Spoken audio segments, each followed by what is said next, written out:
What's up, guys? This is 13th Necromancer. Welcome to the Friday the 13th special, which is a PSY-Frame deck profile. I decided to profile this version. It was kind of tweaked and it's basically still from the old format. I have not been testing the new format yet, but it is gonna be a pretty interesting deck profile. Also included the site this time.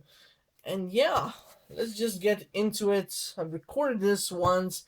It came out as a 30-minute video and it got corrupted. So yeah, let's record this again. I won't be as long. I'll try to be as quick as possible. So first of all, my interesting choice, yeah, triple PSY-Frame Driver. You should probably run 2 of these, but I'm kind of stubborn, so I run 3. I just don't want this guy to be banished forever, because I usually run out of these, but I will maybe cut it down to 2. But for now, I'll keep it at 3, and that is my choice. Then I got triple PSY-Frame Gear Alpha. Special summons himself and driver as the other gears do, but this guy doesn't negate it, only searches the deck for any PSY-Frame card except himself. Then we got triple Beta. It is like a battle fader, only better. It destroys the attacking monster and ends the battle phase. Really good. Then we got triple Gamma. It negates monster effects, really strong in the meta because monster effects are really important. Yeah, and triple Delta negates spell cards, and it's another level 2 that you can make Omega with. That's for the PSY-Frames. Then we got triple Cardcar D. I mean, draw power, and you do not need your turn, and you do not need field presence. Of course, you can't have even monsters to activate all of your PSY-Frames. So this card is basically was made for the deck, almost, if you think about it now. 2 Maxx C, because the meta basically special summons a lot, and you need to have a very full hand to do stuff in PSY-Frames. Most of the times, it is good to have different gears in your hand and just draw a lot of cards to have some advantage on your opponent, which you most likely won't most of the times because you're gonna waste a lot to bring out your big guys. But once you get control of the duel into your hands, it's gonna be pretty good.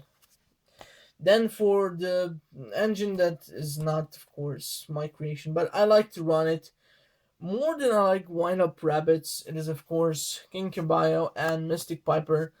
I currently only have 1 Mystic Piper. I'd probably run 2 Mystic Pipers and 1 Kinka-Byo, or even 3 Mystic Pipers and 2 Kinka-Byos, whatever you want. But for now, this is running pretty good. It's kind of tacky, and when you pull it off, it's really good. Also, Kinka-Byo can special summon any of your PSY-Frame gears, Alpha and Beta, which are the level 1s, and at the end phase they get banished, so they're Psychic Field Zone targets. And you can add them back with Psychic Path, which I also run in the deck. So Kinka-Byo is really good, and it returns to the hand when it is, of course, normal flip summon. I think some like weird text like that. But Mystic Piper is really good because you can tribute him, and then you draw a card, reveal that card. If it's a level 1 monster, you can draw again, which you have some chances to draw a level 1. But if you don't, you still get a free draw, even though you give your opponent some knowledge of what you draw. But it's always gonna be something pretty good, because most of the cards in the deck are pretty good. And then 1 Thunder King Rai-Oh. This was mostly for the Necros format still, but I'd still run this card because you can trim it off and you stop searching from the deck, which you sometimes do, actually a lot of times. But I still really want to run this guy, and it's a good beater. So yeah, for the spell cards, triple field spell. There's no doubt about this. This makes all of your synchro power plays.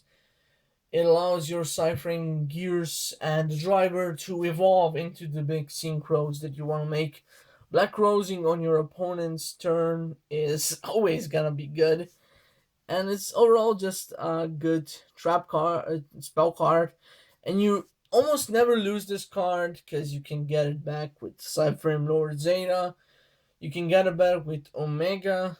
There's a lot of ways to get this card back, so you're not gonna run out of it. But I still play 3 for consistency, of course, but no searching in the form of terraforming. Then the triple Psychic Field Zone. I like to run 3 copies of Psychic Field Zone. For more consistency, you want to draw into this card, although not so much in the first turn, but after you get at least one negation off without the field spell, you're most likely gonna have a driver with any gear banished, so Psychic Field Zone is then alive. You can return those banished cards to the graveyard, so one tuner and one non-tuner. Special summon a Psychic type monster, a Synchro monster in defense mode. The only downside of the card is, of course, being summoned in defense mode, so you cannot like OTK with this card, but you can still get some field presence, and you can get Omega out really, really easily. And of course, even cards like Lightsworn Archfiend, or the one that we're gonna see later. Psychic Path, it is just pay 800 and get up to 2 of your banished psychic monsters back to your hand. Return drivers, different gears, or anything you can. This card is just the sort of tech card that you want to run at least one of, because you're not always gonna have your field zones, you're not gonna always have Omega. It's just good, especially like early once you get one negate off and just want to return your gears or something like that, or even the drivers, whatever you wish. It's just a useful card. Double Pot of Duality. I still think the not being able to special summon effect is not the best, and I'm just gonna say space issues as well, is why I'm playing 2 copies of this card. Along with Cardcar D, this is like your best opening hand. Just really good. Then the double destruction, because I still like destruction in this deck, which is Raigeki and Dark Hole. You can force out Cosmos to use their effects, which you can then negate with Gamma, the monster effect negator, and it's just a really good card. I really still like it. Then the triple trap card. Banish your opponent's cards face down.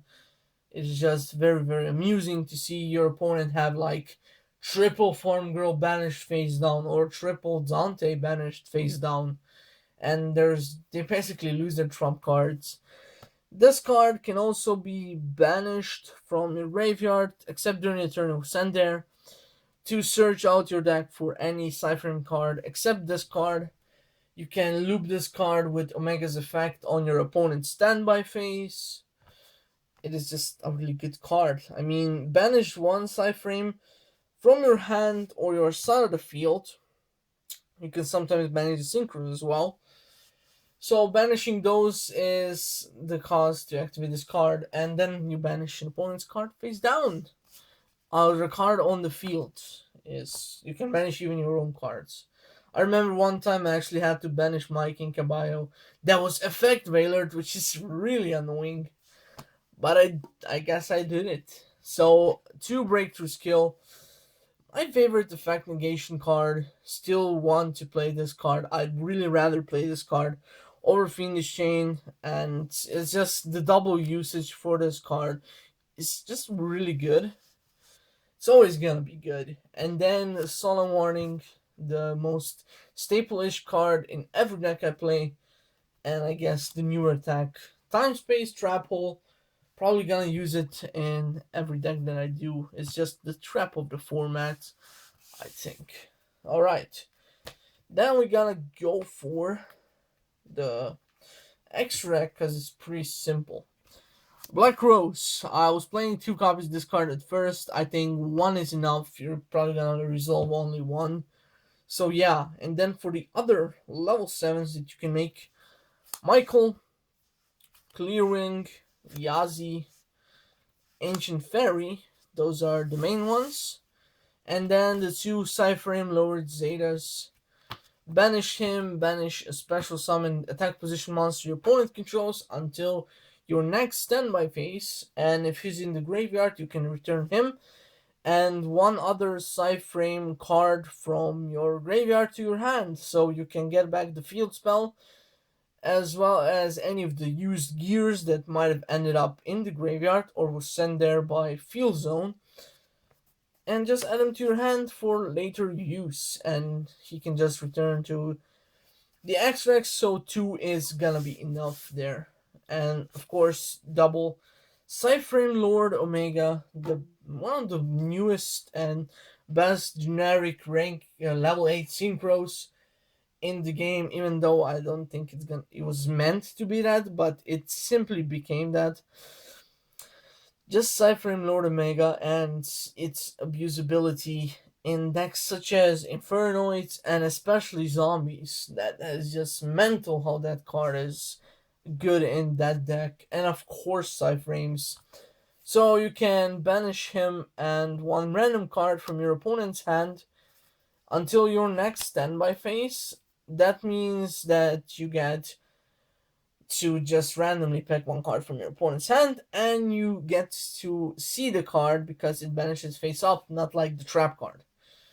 So you banish the card face up, you see it, and on your opponent's standby phase, you can return one banished card to the graveyard, and if he's in the graveyard, you can target one other card you have there, shuffle them both, this card to the extra deck, and that card into deck.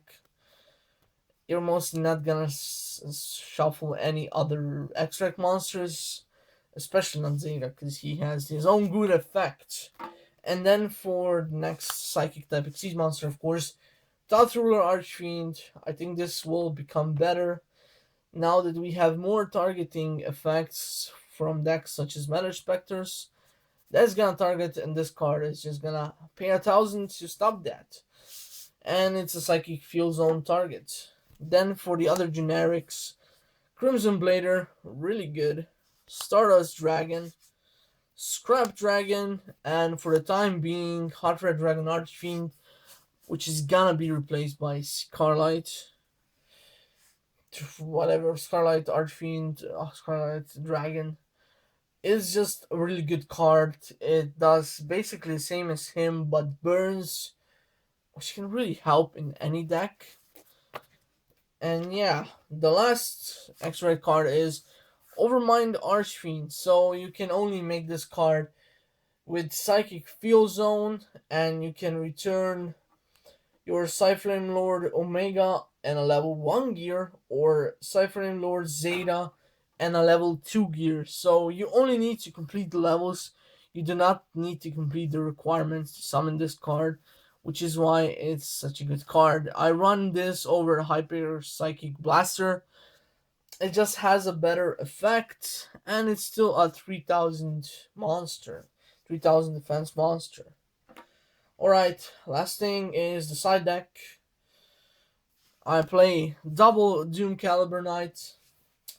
This comes as a surprise to a lot of people you face, actually, especially the people who don't know what the deck does yet, and it's just so nice to summon this card, have a nice beater, and of course have a free negation of an effect monster on especially your opponent's effect monsters. So they kind of have to bait this card out, but that means they just wasted resources just to get rid of this card, and you still have a bunch of other gears in your hand, and it's a 1900 beater. What else do I have to say? Triple Mystical Space Typhoon, because Mind Drain, Debunk, even Imperial Iron Wall, at times even shutting your own cards down. Yeah, MST is always gonna be good. I just played this for for Spell Trap Destruction instead of Fairwind. I rather play just 3 MST, because Fairwind just destroys my field spell, destroys my trap card. Sometimes not that bad, but I still don't like destroying my own cards that I really need to win. So others are just gonna be traps, double trap tricks, trap hole nightmare. I still keep by this card. I just still love this card. It's just so good. Nothing to explain about it. The two other copies of Time Space Trap Hole, aka one of the best cards of the format. And the next one is, of course, double Grand Horn of Heaven, giving your opponent that one free draw, but instead stopping their big plays and them going up in their main phases is just too good. Too good. I mean, just I would not recommend not playing this card at least at 2 in the side. And then double Royal Decree, because even though I play a lot of traps, I can always side out traps. I can always activate this card even though I have a bunch of traps set, because you just don't need. It is just too good against Stellars and Burning Abyss, and especially if you have MST as well. When you know Burning Abyss has set trap cards which they cannot activate or resolve. I mean, they can activate, but they won't resolve, which is what I meant to say. It's just so good. And the last two cards are actually Imperial Iron Walls, because playing against decks such as Infernoids, even Necros back in the day, I'm gonna say back in the day, even though it's like last month, Ritual Beast, another deck that was pretty strong back then, and of course Cosmo, the new strong deck that this card really hurts. Playing Imperial Iron Wall is never gonna be bad. I mean, you can shut it down. I actually did have to shut it down myself with an MST when I was in a standstill with a Cosmo player. It was just really interesting. But yeah, Iron Wall, I still recommend playing it, even though you play a lot of banishing. But in early stages, when opponent cannot do basically anything, especially in Infernoids and Cosmos, which is when they cannot do anything, if you have Iron Wall on the field, you can just simply negate everything else with gears and they do not get banished. So that's it for the deck profiles. Hopefully you enjoyed it. Hopefully it's not gonna be corrupted again. And yeah, see you guys later.